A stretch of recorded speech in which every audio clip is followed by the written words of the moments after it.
סוף עונת התפוזים.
Suzanne, hello.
Suzanne, are you there?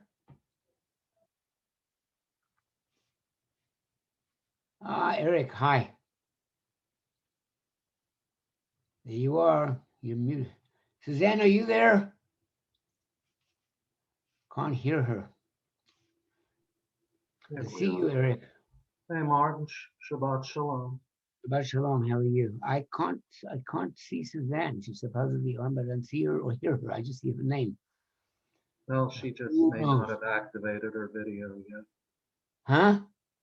Yeah, she may have just not activated her video yet. Yeah. She's doing it in stages. So. Well, I hope so. I hope you can hear me. Oops, here comes Sue, isn't it? Boing.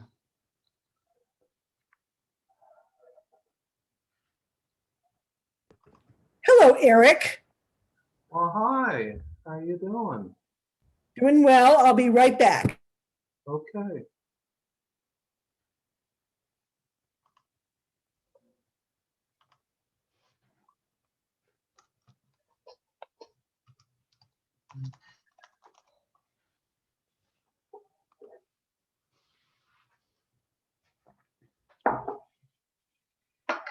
I'm going to be right back. Sue, we don't see you. We don't hear you.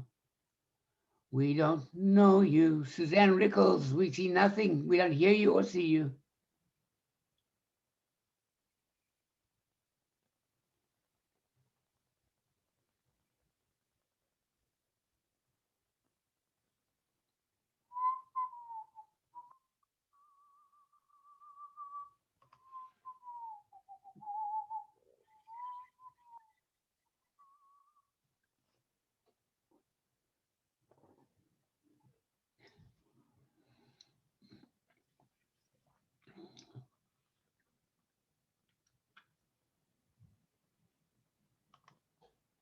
Hey, Martin. Hi there, how are you? We're good. We're very, very good. How are you? I'm good, thank you. I'm looking for, oops, where's Ed? Ed got, oh, he got admitted. Where's Ed?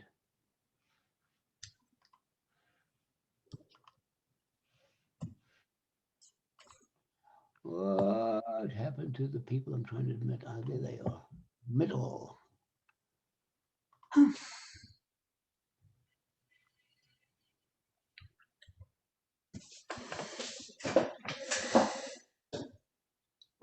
Ed.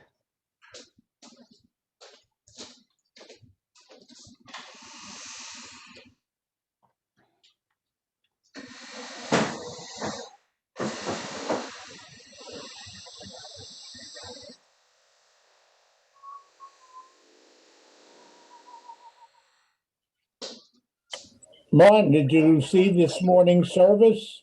Still part of it. Yeah, how many people were in the shul, you figure? I don't know. There was one part period where I saw a window. We were there. There was probably at 5, 6, 7 people. I don't know. I'm not thinking. Okay, Was it the family only, Ed? Yeah, I believe so. Okay. Yeah, Okay. they had grandparents, kids, Right. It parents. was the grandparents, parents, and kids. That's who was there. That was Yeah. it. Okay.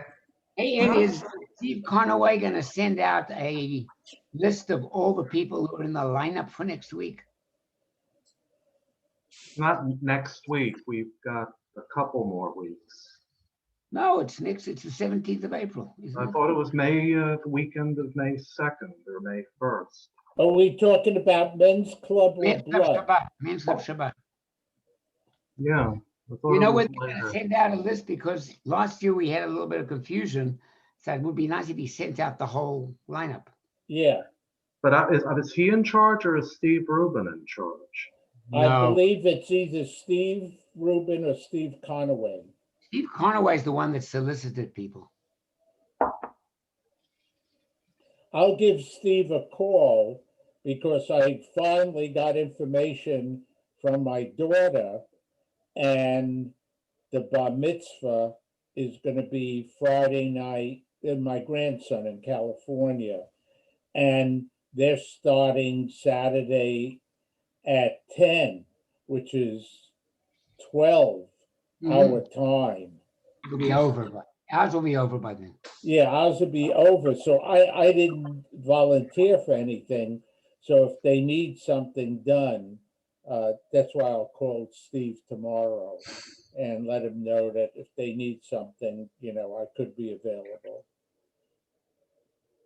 Okay, we'll give people another minute. We almost have a minion.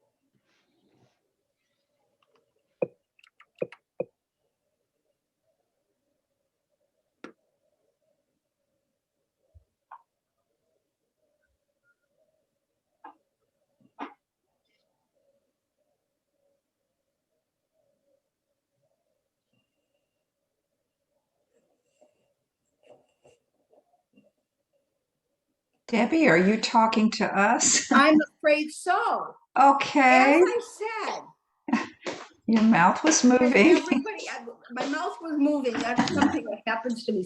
Okay. Has everybody got a copy of the Yeah. paragraph that I sent? Yes. Because this is from an interview that was done with Yossi Klein Halevi, and it really clarified it for me. I mean, he may have said it off and on in the book, but I found it confusing going back and forth between all the different people whose names all begin with A. Hey, yes, Yes, yes, you know, yes. Arik Achmon purchases Arkia, right? And then, so anyway, so this kind of narrowed it down to, okay, these are these two groups of people who were raised either in relationship to this Hashomeret Sa'ir socialist tradition, which is like radical left kibbutz tradition. So children live in the children's house. At some point in the book, they refer to the kibbutz as having a meeting on whether parents can spend more than 45 minutes a day with their children. Yeah. Because children, it's a new, as the quote says, the creation of a socialist laboratory, which would become a model for the new humanity. Yeah. I mean, this is communal living with no compromise. Debbie, I had a problem when I read this, besides the confusion, and maybe somebody else saw this. In reading the book, I got the impression that you were either on one kibbutz or the other kibbutz, type of kibbutz. Nobody lived in the cities or any other place. If you were in Israel before World War II, you were in a kibbutz. And I know that's not true. You're absolutely right, it's not true, but it's interesting. This, in fact, is probably the point of view that members of youth movements were raised with, which is the true Israel is the Israel of the kibbutz. Yes, there were people in cities inventing things, dancing the tango, building factories, but they were the corrupt bourgeois. Okay, and the young people of the kibbutz were supposed to steer away from them, but they come into the picture later. But for the first 20 years, 25 years of Israel's history, labor was so powerful and had such a huge majority in the Knesset that I guess people looking from the outside thought that was it. Well, okay, so I guess we're on to the idea of, do you see why the kibbutz movement could be described as utopian? Did that make sense to people? Oh, sure. Okay. And was anything new or surprising? And I would say especially the kibbutzim he's talking about, because of the three kibbutz movements, the Hakibbutz Ha'artzi, which was Hashomer Tzair, which is where these people were from, was by far the most doctrinaire socialist movement. Ichud HaKvutzot VaKibbutzim, the big kibbutz movement, was much more liberal, much more flexible, and moved to kids living in their parents' houses way earlier than this other lot. I was surprised at the tie to Soviet Russia, Stalin's birthday, I think, and all that. When I was on a kibbutz, it was socialist, but I never heard any message. I didn't hear about Russia. But getting depressed when Stalin was deposed, yeah. I mean, ideology is powerful, Yes. powerful. Okay. But you know Okay. what? But speaking about there's this tension between the utopian and then this notion under a labor-dominated government, you were going to also create a nation like any other. And I think Halevi points that out well when he talks about the effect of the Zionism as racism resolution in the UN. Suddenly that myth was shattered. Israel, whatever they thought they were becoming, it was not becoming a nation like it. Israel became the Jew among the nations. Right, the Jew among the nations. Yeah. Well, I've had some surprise with the Rav Kook, the description of the people of the Rav of the Kook's yeshiva and their point of view. I had never really read what the mindset would be of somebody who either became a student in that yeshiva and became devoted to that way of looking at things. And this morning in the service, I was looking at all the stuff God did for us, all the miracles, and the way God chose us and didn't make us like the other nations. And it just became more and more clear that if you really are in that mindset, you can do just about anything if you think God is on your side. And that I think became, the way it becomes terrible, and I think he's going to go into this later in the book, but you see it first with the plot to blow up the Dome of the Rock, or it was the Al-Aqsa Mosque, I don't remember which. Yeah. But the idea that we have to clear the way for the coming of the Messiah, and God wants us to do this. And God has shown us this by showing that we conquered the land, allowing us to conquer the land, even though we were, we conquered it once and then we were taken by surprise, and we managed to, get it back again, to rally and get it back again. So obviously, and just sort of really getting into that mindset, as I said, it's a little scary, but I think this is just really well done by Yossi Klein Halevi, how he, and you understand the different personalities, some more radical than others, and some like, I guess, Yoel Ben Nun, who I think Halevi is probably more simpatico with him than with any other character. Yeah. And that's interesting because Yossi Klein Halevi started as affiliated with Beir Kahana's movement in the United States.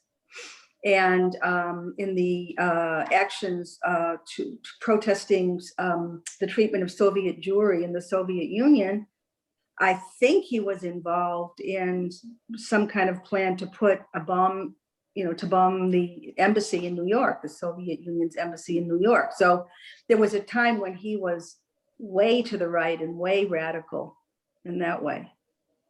I think I think that what we're talking about is to understand what this book does and does not do. I mean, it is not a history of Israel through the Yom Kippur War beyond and the various forces that were at play. It is a story through the eyes of 7 people. And those 7 people may represent something, but they do not represent the totality of what Israel is. No, but they represent these 2 major forces. They represent the extreme. They represent They represent extremes, not the broad middle of people that just want to live ordinary lives, for God's sake. Yeah. Yeah, Okay. that was the part that kind of bothered me when they talk about, in the start that they freed Jerusalem. You would think only kibbutzim were involved in it. They were. Well, as it happens, the brigade. The one brigade, yeah, but there were Yeah. other brigades fighting. He talks about that, and if you But- read, Yeah. so he's only talking about, as Martin says, this one small brigade that represents two extremes. Well, wait a minute, though. The majority of officers in Sahel were kibbutznikim for a long time. I don't It know was. there was a majority. It was way out of proportion to their numbers, Numbers. but I don't know that it was a majority. Okay. Yeah, All right. I thought he said that at some point, but I don't think yeah, so. okay, it was just it was so dominant. yes. Okay. But Yeah. also, Well- I think it's important to realize that these guys, the 7 who we are looking at, were the Israel of pre-67. They were the extremes of the Israel of pre-67. But as they moved away from that, they became the Israel that of the 70s and of the Yom Kippur War, and as we're going to see as we get towards the book of the 80s and the Lebanon War. And they, as much as the country changed, they changed. Some of them went from being, I think they were all much more moderate before, and they all had a single goal. There was nobody who questioned going into Jerusalem. Okay. And they, Yeah, but so they I- were, Wait a minute. Maybe Suzanne the had next part of something the to book, say. but I don't Mark- know that. I don't. Let me just finish one sentence and I'll get off. I don't know that they represent that they all became more moderate. I think that the left wing in Israel disintegrated essentially over the last 20 years, Yes. and the people 50. who believe in the whole land of Israel, or the complete land of Israel, as he translates it into English, and the Gush Emunim and the Yoel bin Nun and those people have not changed one iota. They believe the same stuff now. but they didn't believe it in I mean, really, what 66. this represents is a hat. Okay, They let me just. didn't- I think we left Suzanne behind, so I just want to make sure that we get back to what you wanted to ask. I'm having serious technological problems, so that's why you see it's just my camera isn't working for some reason. I mean, besides the point. Okay, but this is a comment that I have because I do not have the knowledge of the kibbutzim movement that others who have spoken have. And first of all, obviously the author is romanticizing, at least to my mind, he's romanticizing the members of kibbutz, the kibbutzim who are in the army. Is that correct in my mind? Or is that a past post this war decision or attitude? Number one. Okay, in what way romanticizing? What do you mean? You mean exaggerating how idealistic they were? No, I don't think that's the case, but sort of making these people the ones who cared the most about the outcome. And therefore were really pushing not just their military training, but their whole being. No. You don't think so? Yeah. Well, I would say that the whole of Israel and most of the Jewish world responded to the 67 war, not romanticizing, but absolutely responded in what Israel became. Even the not Jewish world. Mm-hmm. Israel of pre-67 was a little undeveloped country. In the Middle East, it was poor. We had to send money for them to run schools and perhaps for food. And it was a third world country. And suddenly 67 and the war, and we were now everybody was Israeli and everyone was a proud Jew. And you didn't have to be an ideologue to feel that way. The people who I knew in the 60s who fought against the Vietnam War were still very proud. And the people who were not ideologists at all were incredibly proud to be part of this movement. And it was theirs. Remember when the reason 73 and everything we read in this week's portion was so awful was because that aura got lost. Well, there were more people like Udi Aviv in places like New York City at the time than you think. Oh, well, There okay.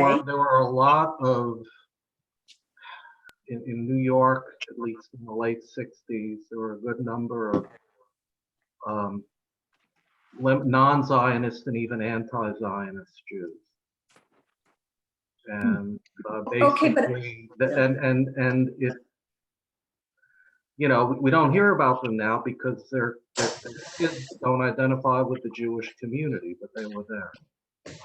All right, but let me just say that what I think Yossi Klein Halevi is trying to say is that more than maybe a citizen of France or a citizen of England or even a citizen of the United States for the most part, the movement was founded as a movement alongside communism and Bundism. That it was like, it was going to be a new kind of person who would be raised in this new way. So I think they were completely enveloped, or at least the older generation was enveloped by that idealism. I mean, what you see is the paratroopers of 67, the kibbutznik ones, becoming disillusioned. One of them doesn't want to go through the ceremony of becoming a member. And then there's stuff about one kibbutz breaking away from another kibbutz because of differences in ideology. I mean, you know, it's more like show life.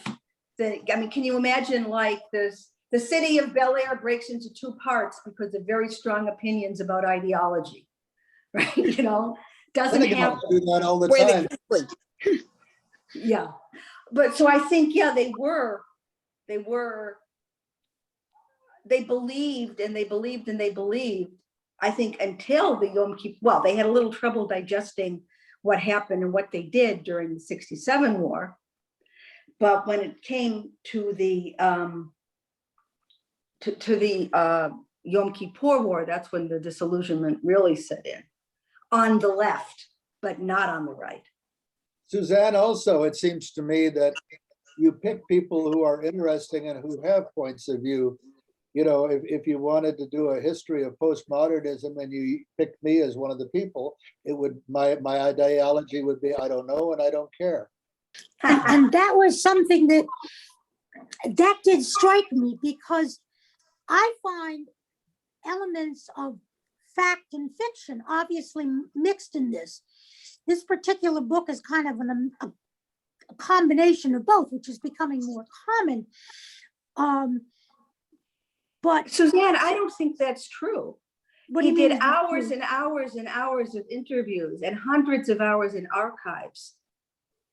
Okay, I Maybe guess he I want- fictionalizes in individual encounters between Let me people. clarify. I Okay, think we're saying the same thing. We're saying the same thing, but saying it in a slightly different okay, way. okay, Um, okay. And I guess it makes sense when you say that the disillusionment on the left, this is one war before that started. Okay, all right. Sure. Okay. The thing that I'm struck with is, I think that we on the outside looked upon what was happening there as a war for the world, and the world being the Jewish world. And the people who were not part of that at all. They were fighting for their lives.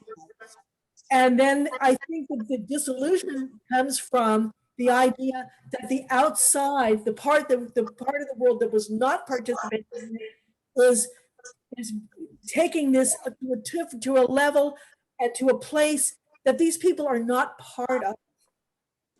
It's sort of like, where were you? If you were not on the front lines with us doing these things, why are you then telling us that the way that we live on kibbutz and the way we involve ourselves from this, that is supposed to be the ideal, and that should not change. Is what Okay. Okay. Well, let's just maybe go on a little bit to the other side, which is the world that started with the Yeshivat Harav and went into the settlers movement and Gush Emunim. And do you see that as a utopian movement? And how does it, how does it fit with you? And did you learn anything that surprised you from, or did you change?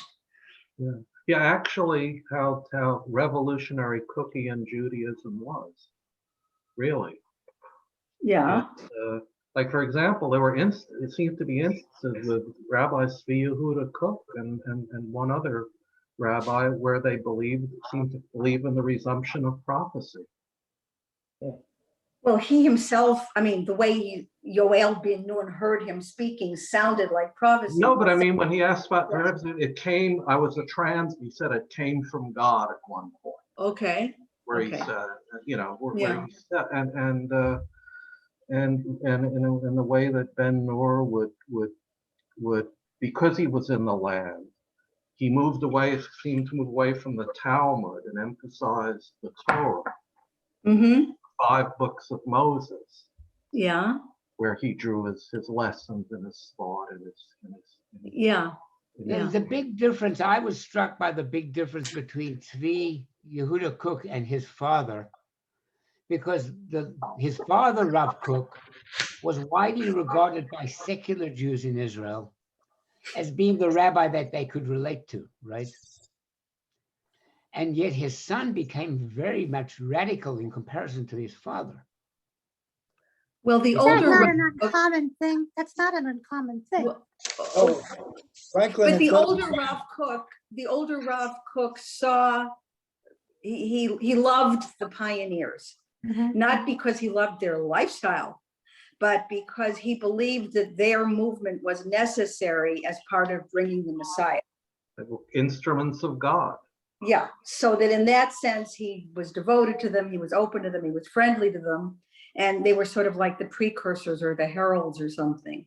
So he respected them, from his point of view for who they were. And so he was, I guess, a lot friendlier maybe than the later Rav Kook. Yeah, I think when they're at post-67, the rules changed. Now that you had Judea and Samaria, then, maybe whatever the secular government did not have to be followed. Mm-hmm. Well, there was an argument about that. Yeah, Yoel Ben Nur stuck with, look, this is what the government said. Mm-hmm. But, clearly others did not. Yeah. Cook was ready to defy. He said, don't accept that compromise. We're not moving. It's one of the settlements. So who else in the world that we live in thinks that they answer to a higher power than the government of the country that they live in? And what do we think of those people? Like in the United States, for example. What do we think of fear people them. that way here? I think American Catholics who think abortion should not be allowed for anyone under any conditions. I'm not saying all Catholics believe that, but I'm saying they have a higher power and they want our government to move in the direction that they perceive as that higher power. But And more these- than that, these guys- fundamentalists believe you can therefore kill doctors who perform abortions.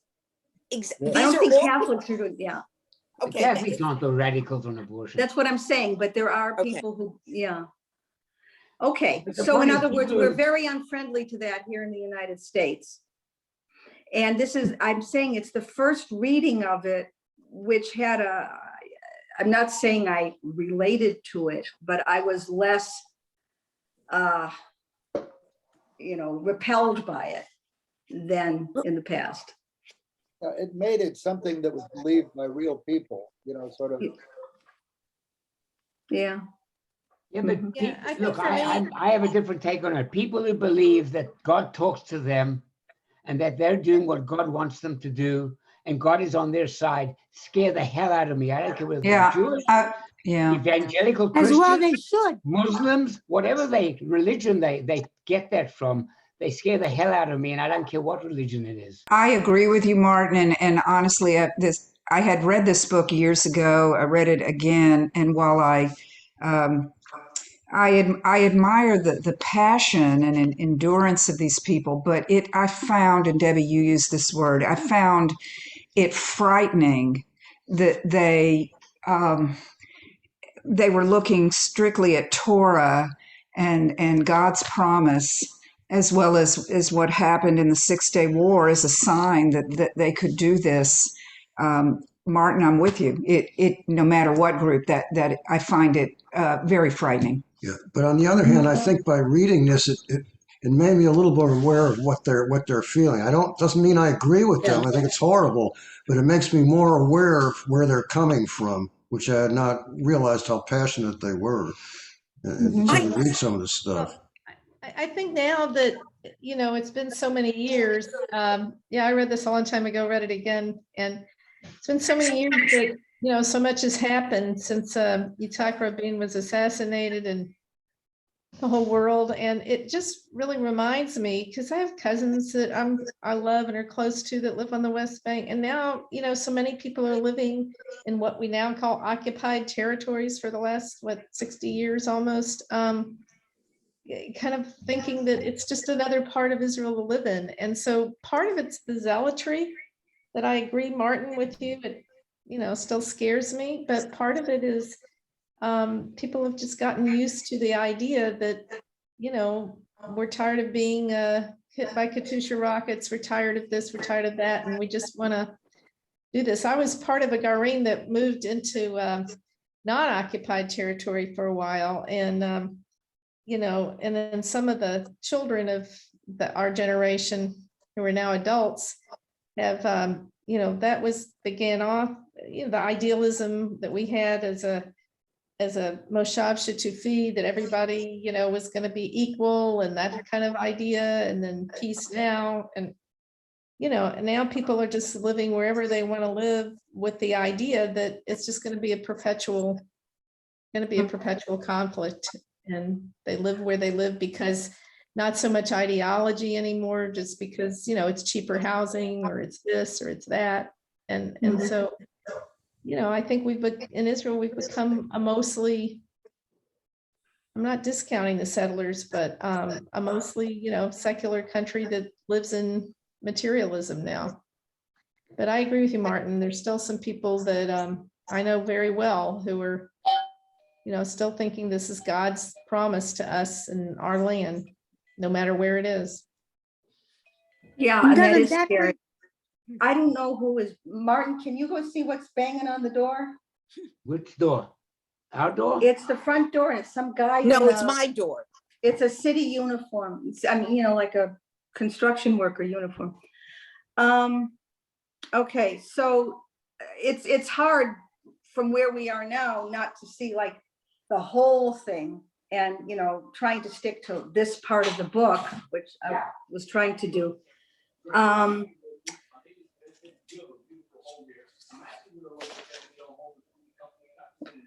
Cheapers, okay.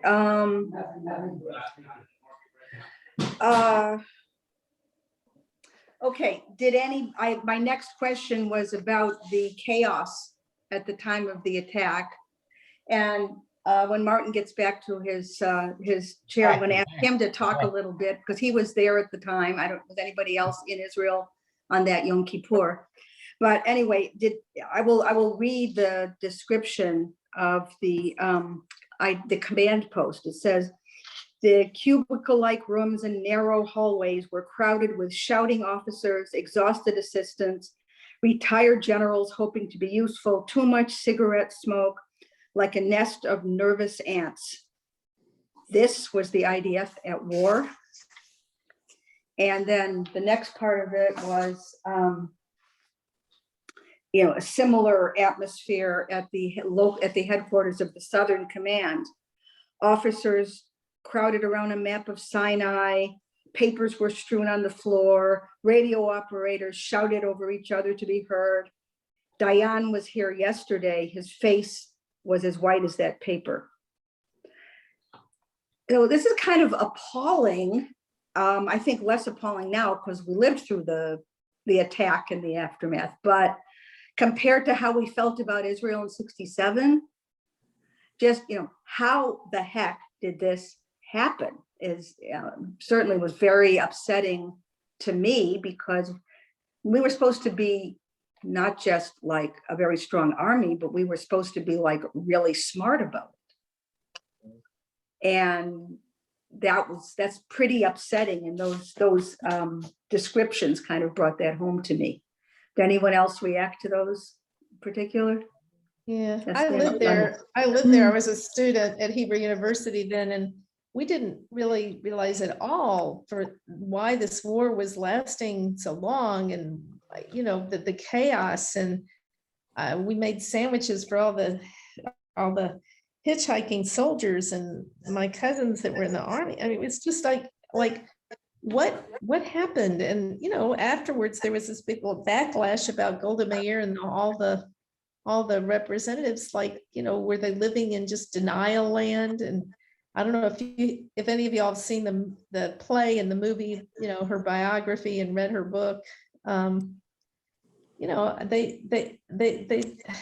no real excuse. And I think Israelis just got so demoralized because it was clearly something that they felt that their leaders had abandoned us to, just not paying attention. And it was sad. It was a lot of sadness. And everywhere I went to a children's house and one of the children's villages and tried to comfort them. And I sat in on a group therapy for young widows who lost their husbands in the early hours of the war. And thank God both the chief rabbis came together and said that in this case, even if there's no remains, we can declare these people dead. It was just grief and grief and grief and grief. And a lot of people not understanding what the hell happened.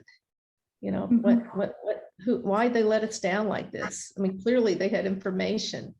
And we were so dependent with just like, there used to be a yearly march through the desert. It's called the Sa'adah, where the army young people and the Hebrew University people like us, we go march for 3 days in the desert before Rosh Hashanah and have big bonfires. And we had a whole parade where actually through the streets of Jerusalem at the end of the march, and Golda Meir, and this was just like a few weeks before the 73 war. And we were Richard Nixon. No, so it's Yom HaAtzmaut then. It was I before. guess it was Yom HaAtzmaut. Yeah. It was, yeah. And so no, it was in the summer. It was in the summer that you came in on the Sa'adah. Oh, you're right. Okay. Went through the streets. It was not Yom HaAtzmaut time. It was September, August, late August, September.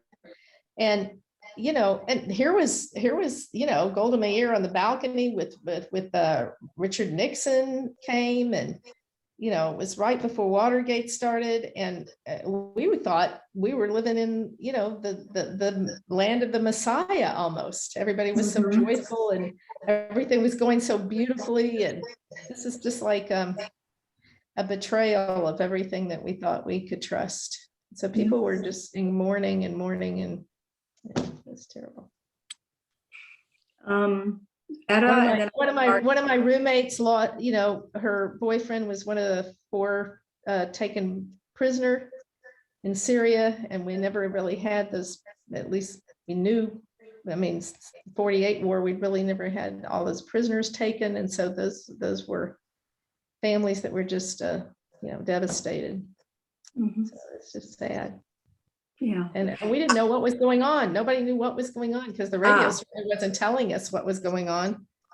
Okay, so Martin has his observation, but Etta, did you have something you wanted to say? Yeah, I just wanted to say that the Israel before the 73 war was still riding high on the fact that this was an army that performed miracles. because there's no way an army of however many they were could have possibly overcome all of the Arab countries, right? And do it in 6 days. So the disappointment that suddenly, oh my God, we really can't work miracles. We have to do it right. We have to find a way to get it done. And it took us a month to figure it out before they could even begin. But at the beginning, they consecrated all of the public parks. Yes. And the cemeteries. So as the war, there was the real fear, in addition to the mourning, that this could be the end of Israel. But it was also based on the going from here in terms of self-confidence to here. Wait, you couldn't see either of those hands, could you? From here to here. Yeah. Okay, Martin. Well, so I was like. I'll get to you, Louisa. Like Sandra, I was there during the Yom Kippur War at the Weizmann Institute of Students, and most of the students in my class were Israelis. And so the first thing that happened to us was that all the guys disappeared. Right. So I was in Ra'anana on Yom Kippur. And as anybody who's lived in Israel knows, there on Yom Kippur, the place goes silent, goes deadly silent. There's no vehicular traffic at all. Even second back then, not maybe there was cars on Yom Kippur. It's completely silent. It's very eerie in a way because there's just no noise, there's no sound. And at about sometimes late morning, I forget exactly when it was, people say they're broadcasting on the radio. So what do you mean they broadcast? Because TV and radio also get shut off on Yom Kippur, completely shut off. And there are cars driving. What the hell is going on? And suddenly you see soldiers, people in uniforms, exiting apartment buildings and going someplace. So I went back to Rehovot, to the Weizmann, and that journey on that Sunday, I drove back. I was surrounded by tank carriers. I'm driving this little car, and the left of me and the right of me are tank carriers. So that's what it was like. I get back to Rehovot, and all my fellow students were gone. So I spent the war comforting widows and family with a family of one of my fellow students, his wife and his 2 kids. I can tell you it was awful because as somebody pointed out, there was no news. Sandra pointed out there was no news. And the Israelis knew that if there's no news, it means things are bad. Because when things are good, there's lots of news. They're hearing from people at the front and people are calling back home and that sort of stuff. Because that's the way the Israeli army is. I mean, they're very close by. It's not like the US military. People call home every second day when they're in the army. No news for at least a week, maybe 10 days. Nothing. Didn't hear a damn thing, which everybody took to mean things are going really poorly. Wow. People were scared shitless. Yes. Then my friend, the other part of the story that really, I still feel it today, is that I had these friends who all went to live in a kibbutz. So they were part of this idealistic kibbutz group. Live in kibbutz Yisrael, and they all volunteered for the army. And a couple of them, they were all called up because they just finished their year of basic training because they were, new immigrants. And 2 of them were in a tank, which was one of those tanks that was floated across the canal that Klein Levy describes. And they both got killed. God. And so the war broke out on October 5th. They were My killed. friend that I spoke to the other day with Debbie, and I spoke to him, and he was on the kibbutz at the time. And he said that the news they were getting is that in Sinai, it was absolute chaos. All the generals were fighting with each other. You talk about Sharon being the hero, but Sharon had left the army. He had been in the military. He had left the military, retired back July. Came back in as a reserve officer during the war. And there was this big conflict between him and Gorodish and Bar-Lev, and all of these people were fighting with each other in Sinai. About what to do. Collaborating properly in Sinai. And so these guys were in the middle of these tank guys were in the middle of that. And so the crossing started somewhere around the 16th of October. We kind of figured out. Yes, 16th at night. And Mhm. Dudi and Neil were killed on the 18th. Yeah. On the Egyptian, on the Africa side. They were killed on Yep. the 18th. Yeah, and they still, somebody every year, thinking of there's it, ceremonies for burials, them. when Yeah. when they were buried on the kibbutz, a couple of weeks later, they were buried in coffins. And I don't know if you know this, but in Israel, you don't have a coffin. There's no casket. They bury the body as is. In a wine sheet. Not for military, because when in the military, they bury whatever fragments they have left. And you can imagine that if a tank blew up, they didn't find very much. So military funerals are always in coffins. I just remember that very clearly. Yep. And the other thing was in Israel, people not used to the idea of soldiers being away for weeks or months or years like we do in the US. That's sort of normal. The families it was hell. I mean, the yelling and screaming between mothers and kids and so on, it was absolutely awful during that 3-week period. It was just terrible. Mm-hmm. Yeah. I mean, everybody was falling apart. Yeah, and it's pretty amazing that the military somehow pulled itself together at great cost, but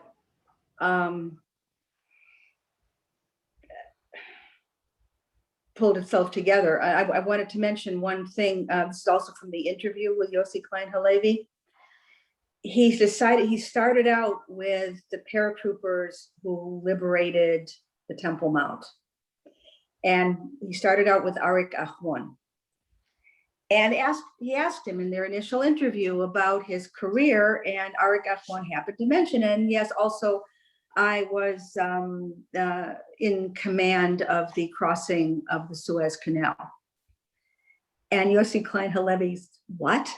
You liberated the Temple Mount and then you were in the forefront of crossing the canal? And he said, Achwan looked at him like, don't you know anything? I mean, do you deserve to be writing this book? I mean, I guess these were just known things, but it is pretty remarkable that those guys, they were all reservists, right? So they're all in the reserve and their unit. And also you see how these reserve units are deciding where they're going to go, right? We want to be sent to Sinai. We want to be sent to Jerusalem. I mean, it's partly commanders deciding, but it's partly, one thing he said is like two tank brigades would be decimated and they would reform as one brigade and go back. So there was some pretty amazing stuff going on in terms of that. So I wanted to just go through just some thoughts about in the atonement section, which is what we read, some stuff from the chapters. Louisa had a comment that I'm sorry. Yes, you did. Sorry. You're on mute. Thank you.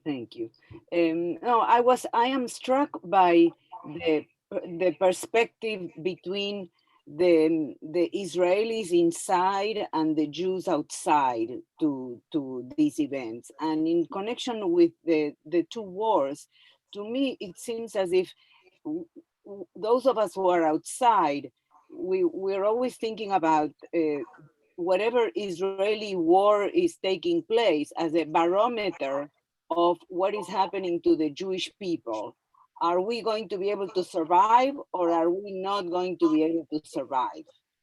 And I think that is also the point of view of the secular Jews of Israel. And I think that within the kibbutz movement and so on, I think that the mystique or the first aspect was always the secular aspect of the kibbutz and what happened during the 40s when they were actually establishing the country, and how they would go anywhere and just have to establish a tent, or they needed to establish structures during the night so that the British would not go against them. So I think that the kibbutz movement, or at least in my imagination as a Jew of the diaspora, who listened a lot to people from Shomer HaTzair and from Yehuda Bonin, but also from the more academic and secular teachers, because those were really my teachers. They were academic and secular. So to me, the issue is always the one of the survival, because what I cannot forget this image of them explaining to us as young kids that the situation for the pioneers before the independence declaration was that they needed to erect a structure overnight in order to then prove to the British that this was an existing establishment. And I think that that philosophy is the philosophy of the settlement. Absolutely, yes. And it was used by these very people who are now in the government, and the young people are doing the same thing in the territories. That's why they couldn't really resist them. But the difference was, I think, that in my recollection or imagination, that the establishment of those structures that needed to be there overnight, no matter what, so that the British wouldn't be able to come and say, hey, this is not a house or whatever, because there were a bunch of people who during the night built a bunch of structures. For the most part, they were secular Jews, whereas the settlement concept, I think, was religious. Espoused by the religious Jews. So they're basically taking that idea, that philosophical principle that to me says Ben Gurion and his generations and Golda Meir and all of them, and then taken to a different level as a messianic purpose. Was that British or Turkish, Martin? I don't remember.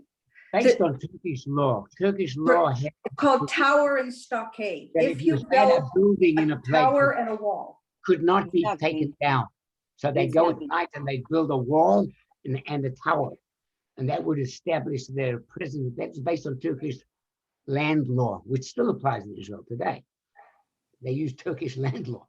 But let me make a comment about that, because there's really a big shift that we're talking about here. Before 67, if you look at the composition of the kibbutz movement, there were something like 250 labor Zionist kibbutzim, either of Hashomer HaTzair, somewhere between 50 and 80 of those, and then the rest of them, the broader labor Zionist group, about 250. There was also HaKibbutz Hadati, the religious kibbutz movement. They had something like 15 kibbutzim.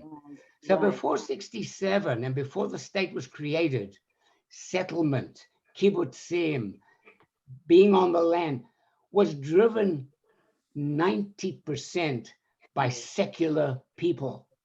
Yes. So this business of the secular concept being taken over by people with a messianic view of settlement, as opposed to a nationalist view, is a real shift. Okay, I just want to go, I have like some just little notes that are sort of little tidbits that I'll rush through, and then if we have any more time. The first one is in my section on chapters, our forces passed a quiet night in Suez.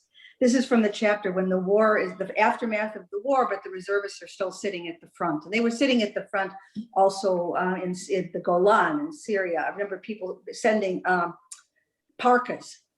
You know, they were cold, and there would be this thing to send parkas. But anyway, our forces passed a quiet night in Suez is a song by, Mayor Ariel.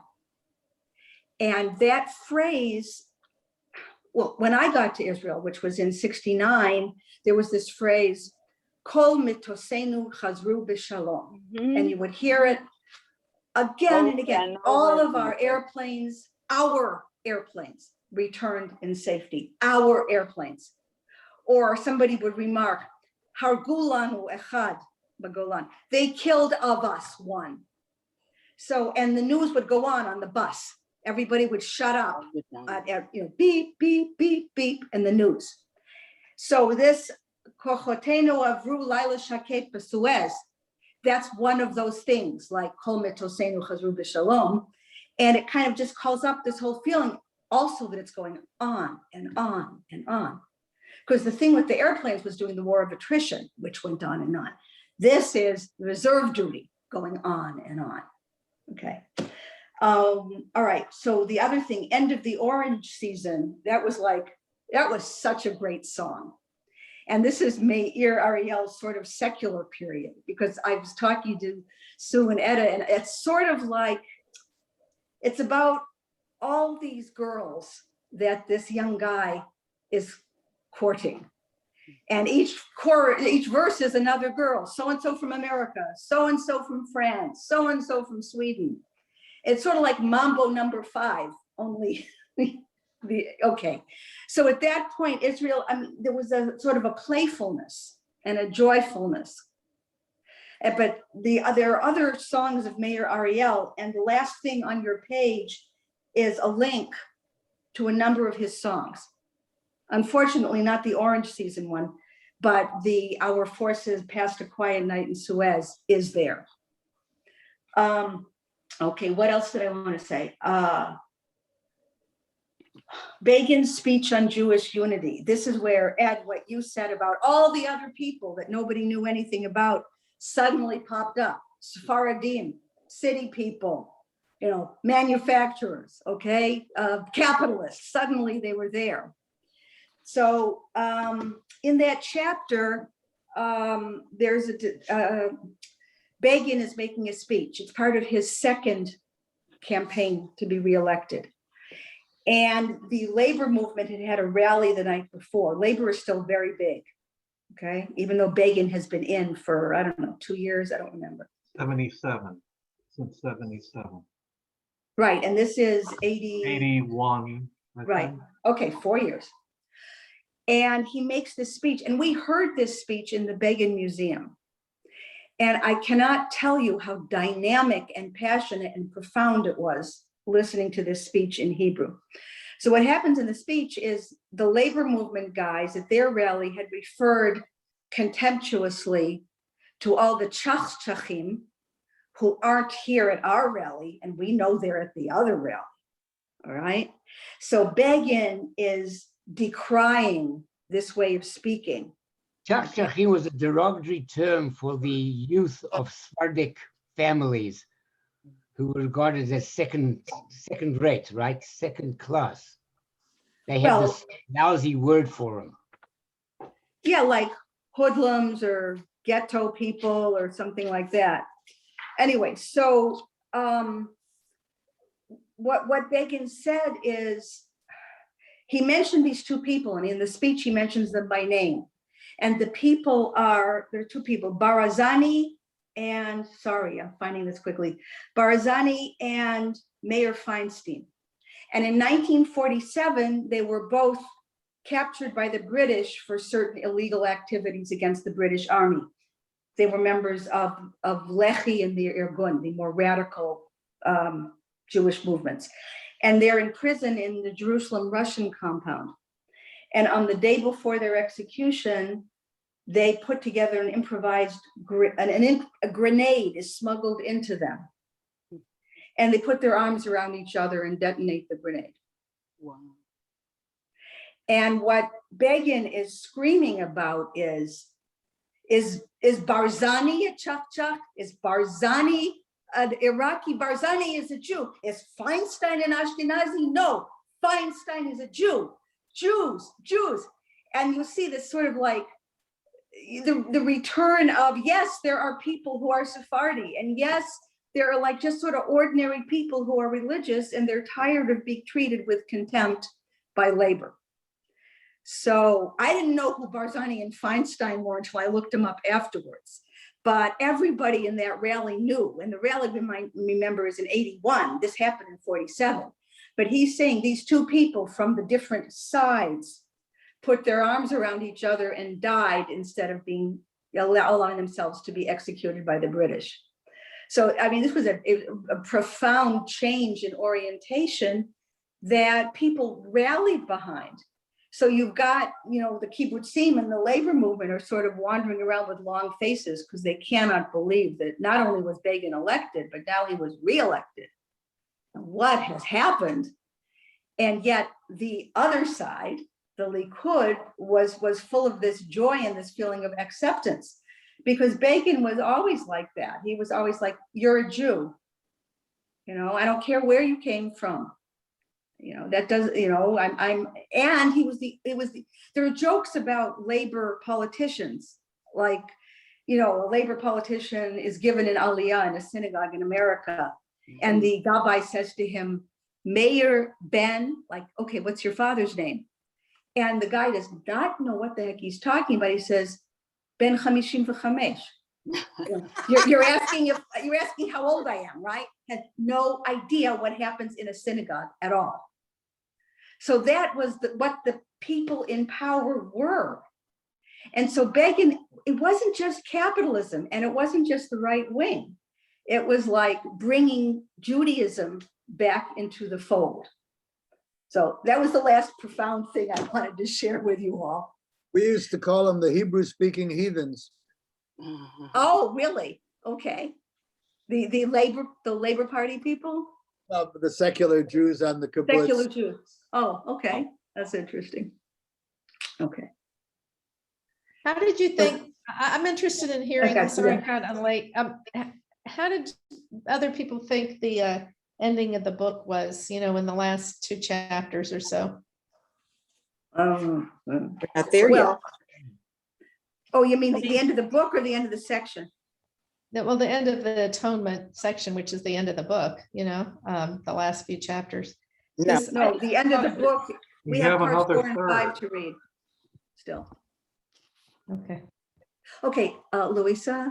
I have a question, because my perception of world Jewry is that it is mostly secular as opposed to observant. So can anybody please correct me or give me some answer about that? Because I go back to the fact that those who have been born in the United States have a perspective that is different from the world perspective on Jewry. I don't think you should look at it in terms of secular versus religious. I think it's more of a sliding scale. Where But the problem is that in the United States. Yeah. In the United States, Jews are regarded as a religion. The notion that being Jewish is a purely religious affair is a complete distortion, because it's not who we are. We aren't a religion. We're a people with a religion. That's different. Exactly. And it's very hard for most Americans to understand that. So if you try and describe it to them, I've had people look at me and say, what are you talking about? I don't understand what you're saying. Non-Jews. In the latest Pew survey of American Jews, of people who regard the plurality, the biggest number of Jews in the United States regard them as Jews by culture, not by religion. Okay, but that's here in the West. The Sephardic Jews were always just a little bit religious. They go to Beit Knesset in the morning, and then they take the family in the car to the sea in the afternoon. They just have to remember to take off the kippah first. I'm serious, because this is my brother-in-law's family. Some of them are very religious and wouldn't travel on Shabbat, but they're all much more easygoing about it, but they wouldn't not have a Seder. They wouldn't not fast on Yom Kippur. That's just, this is the people I've known, and I guess maybe things have changed in the next generation from the one I knew, but Mizrahi Jews in general were religious in a relaxed kind of way. Debbie, the people who lived in Israel, I've always felt, maybe incorrectly, that the European, the Ashkenazi Jews looked at the Sephardic Jews from a racial point of view, Of course. not from a religious point of view, but racially.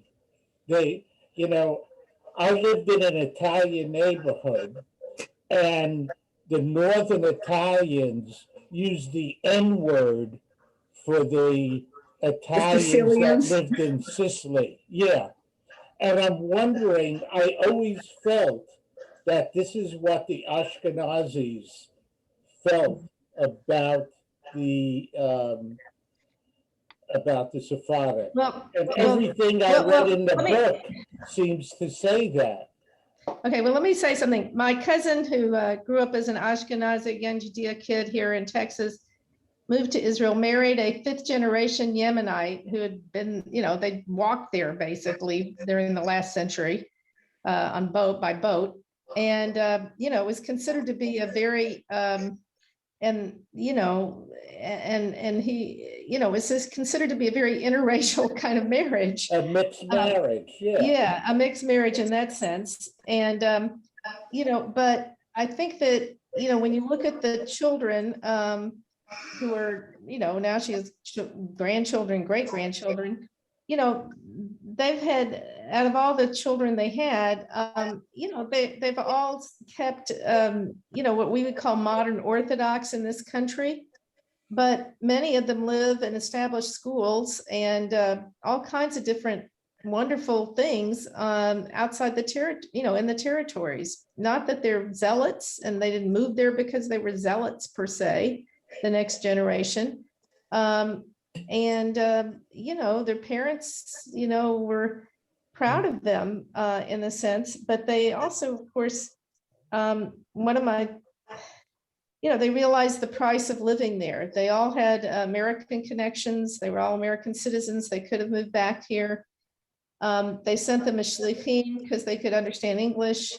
But the point is, I think that, the tone of, I think there was racial prejudice, but now there's so many that it's, and so many people just for economic reasons have moved.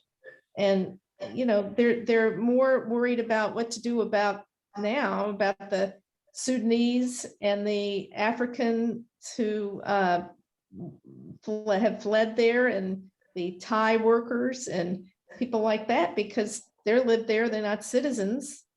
Okay. But they certainly Okay, have problems. So I think it's racially different.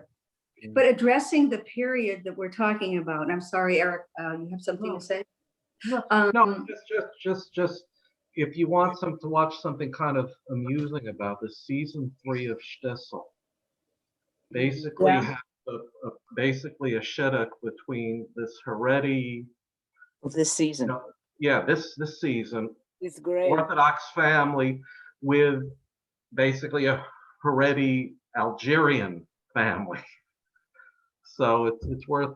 I mean, it's a great show, but that's what It's obviously declining as an issue in Israel. But my aunt, who is from Lithuania, talking to her daughter, my cousin, said They came- following they lived in- words. They lived They in the lived Soviet in Union. north of Tel Aviv. Said, Al tachzor habayata im schwarze chaya. By schwarze chaya, she meant a Moroccan Jew. Jew, yes. Okay, but hold on, there's a whole cultural aspect here, because you're talking about secular, socialist Ashkenazim thinking that they have the key to the good life, which is lots of, reading theory and lots of working the land. And this is all mixed up together, and they see the people coming in from North Africa and from the Middle East, not just as dark, but also as primitive. Now, they had, obviously, I think the music is a lot better, the food is a lot better, the attitude toward life is a lot better, but the basic attitude toward those people in the 40s, in the 50s, in the 60s was, we're going to make you into the new Israeli, just like us. Unfortunately, you're a little dark, but you need to talk differently. You need to have a different style.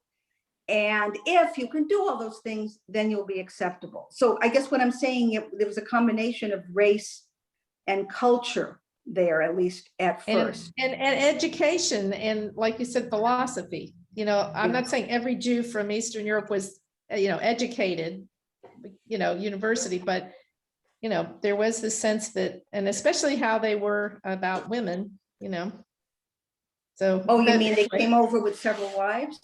Yeah. Yeah. Okay. Well, listen, it is after 2. I'm still here. Fine. Still, people still have things to say. I think this has been, this is sort of my and Martin's era in Israel. So it was especially interesting to me for that reason. Yeah, the reason I brought up the racial part is in reading. I'm a big history buff on war, and in reading about the 73 war, one of the things that was very prevalent with Deanne and the general were that the Egyptians would fight and then give up and run. That they were not,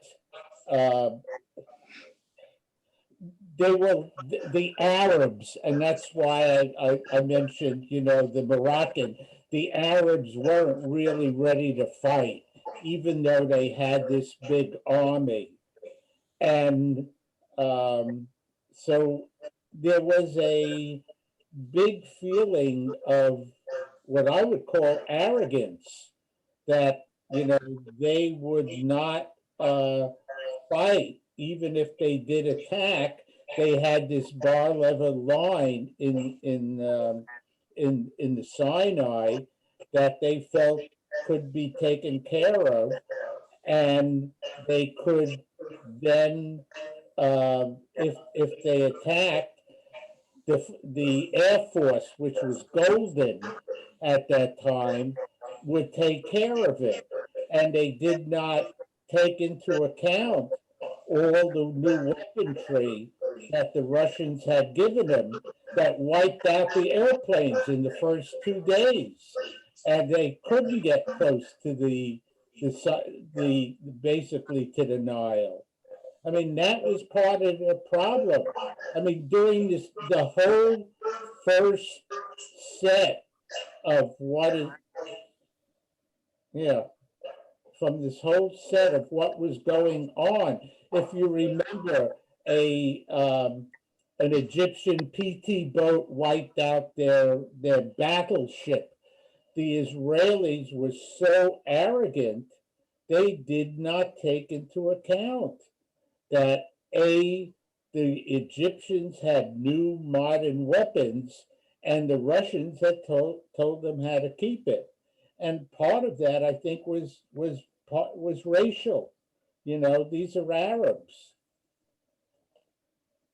Well, also there was the experience of 67 where there was some running away. Yeah. Well, and they felt that they would run away again. I think you might have a point there, Ed. I know that I lived on a kibbutz, and not exactly in this time, but just a couple of years later, 75 to 76. And my family would tell Arab jokes. That was just the way. That was but they basically said, these are pretty stupid people. Yeah. And they, I remember, just on another note, to get back to what you were saying about the Moroccans, those were the days where, sometimes I did hitchhike once, but I would just meet people and kind of go along with whatever. I wound up meeting a Moroccan family in Caesarea. Never knew them before, wound up spending the night with them and eating with them, and just having a great time. I come back to the kibbutz. I just met the greatest people, and they're Moroccan. The place went silent, and I remember so clearly. They told me Moroccan low tov, low tov, low tov. That, you know, and that attitude. So my family also, Martin, is from Lithuania. That attitude, at least in my small sample, was there. I Um, think they have come a long way and that they have integrated the society since those days. Absolutely, well, absolutely. not just integrated, but come to see the value of Absolutely. another way of living. Fusion. There is a total fusion between now, Yeah. between Mhm. Ashkenazi and Sephardi. Mhm. Okay, I've got an Arab joke for you. It's actually a kibbutz joke. Okay. So grandpa is showing his young grandson, you know, the area around the kibbutz, and he says, I built this road. I planted these fields. Your Zeta did this. And the grandson turns to him and says, Grandpa, I didn't know you were once an Arab. Because at this, maybe I should have said, because at this point, it's the Arabs who do the work. Right. The kibbutzim began hiring Arabs to do that kind of labor. That was part of the, Peter just sent a joke. Yeah, it's like, it's an Aggie joke. But in other words, now the people who do the work are Arabs. So that's what this little kid has the impression. Romanians and Yugoslavs and Filipinos and God knows who.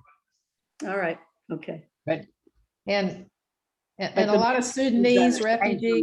If you listen to the Meir Ariel or Sofanat or not Tapuzin that Debbie referred to in that music, it sounds like Western music to a great extent. Western rock music, pop music. The music in Israel now that's coming out has a much stronger Middle Eastern feel to it. Absolutely. It used to be called the music of the central bus station. And you could buy it in the central bus station on these tapes in central bus station in Tel Aviv. But now it's everywhere. So that's kind of nice. It's really good, and it's good stuff. Yeah. Fusion. Okay, I think we need to talk about, Etta, you're on mute. I'm not anymore. Okay. There are two examples. One is cuisine in general. When you look at these now haute cuisine Israeli cookbooks, they are very much mixed from many cultures. And then the local argument about kikniot. That's just another sign of the integration. That's what I mean by Middle Eastern Jews being kind of more relaxed about things.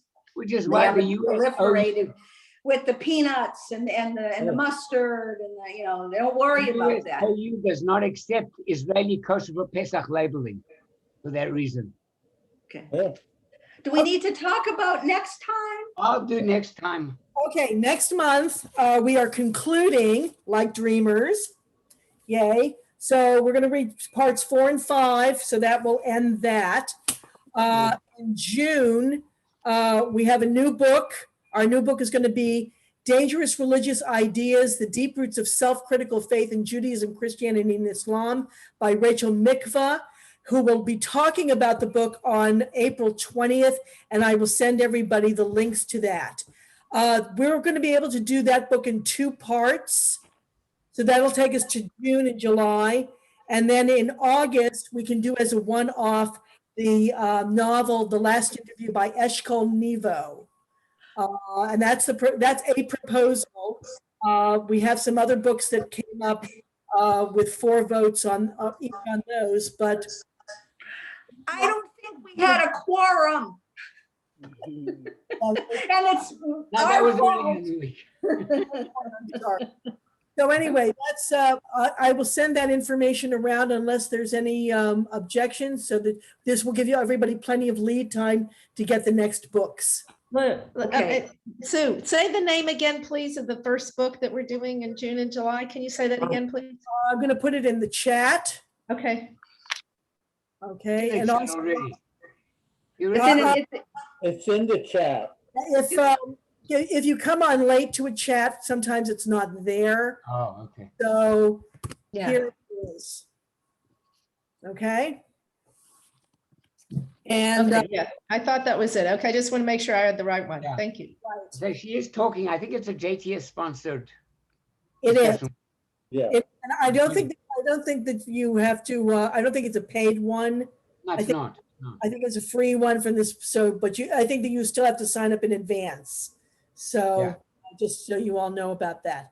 And I'll send out, like I said, I'll send all that information out. And then next week we have the continuation about the chirokinesia with Sarah Norris, Yay. which is fantastic. Anything else? That's it. I'll do next times though. You're gonna Unless there's another volunteer, is Oh. anyone inspired to volunteer? I mean, Martin is inspired. fire. Okay, All right, y'all have a great Shabbat, and we'll talk Everybody. soon. Good talk. okay, all right. Shalom. Take care, Goodbye. everyone. Thank you. Okay, Thank you. bye-bye. Bye-bye, everybody. Bye. Bye, thank you. Shabbat shalom.